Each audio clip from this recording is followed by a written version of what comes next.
আসছে মুসলমানদের দ্বিতীয় বড় ধর্মীয় উৎসব ঈদ উল আজহা। আসন্ন কোরবানির ঈদকে সামনে নিয়ে কোরবানির পশু ক্রয়ে ব্যস্ত এখন পুরো দেশবাসী।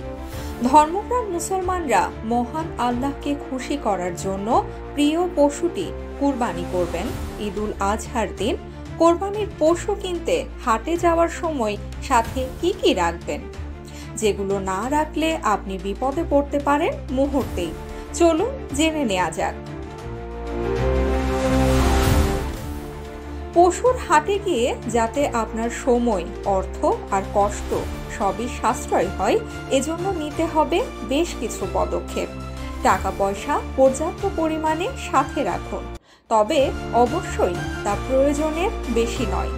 ডিজিটাল পেমেন্ট ব্যবস্থার মোবাইল ব্যাংকিং অ্যাকাউন্টে অথবা ব্যাংকের কার্ডে অতিরিক্ত অর্থ রাখুন। অনেক হাটে এখন ডিজিটাল পেমেন্টও নেওয়া হয়। অতিরিক্ত গরম আর হাটে প্রচুর ভিড়ের কারণে দেখা দিতে পারে অস্বস্তি, তাই অবশ্যই সাথে পানির বোতল রাখুন আর কিছু পরিমাণ হালকা খাবারও রাখতে পারেন। অতিরিক্ত রোদ থেকে বাঁচার জন্য অবশ্যই ছাতা সঙ্গে নিন। আপনার মোবাইল ফোনে পর্যাপ্ত পরিমাণ চার্জ আছে কিনা সেটিও নিশ্চিত হন, কারণ হাটে আপনাকে দীর্ঘ সময় থাকতে হতে পারে। হাটে যাওয়ার পূর্বে অবশ্যই অভিজ্ঞ কাউকে সাথে নিন। গরু বা ছাগল কেনার বিষয়ে অভিজ্ঞ কেউ সঙ্গে থাকলে প্রতারিত হওয়ার সম্ভাবনাও কমে যায়।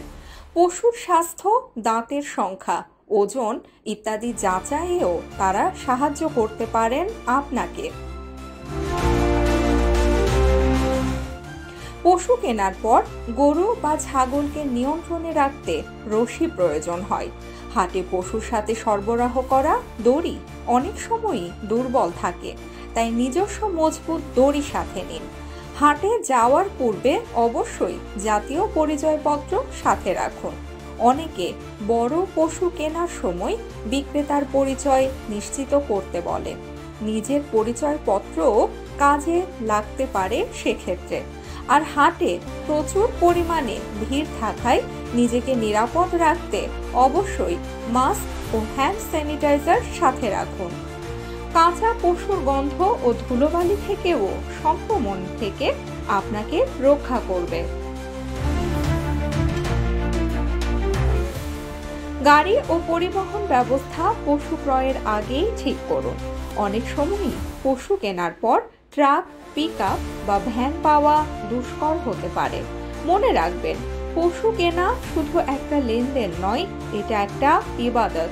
তাই সচেতন থেকে এই প্রক্রিয়া সম্পন্ন করলেই আপনার কোরবানি হবে সার্থক ও শান্তিপূর্ণ। আর হাটে যাওয়ার পূর্বে অবশ্যই প্রয়োজনীয় এসব বস্তু সাথে নিন, তাহলেই নিরাপদে পশু ক্রয় করে ফিরতে পারবেন ঘরে।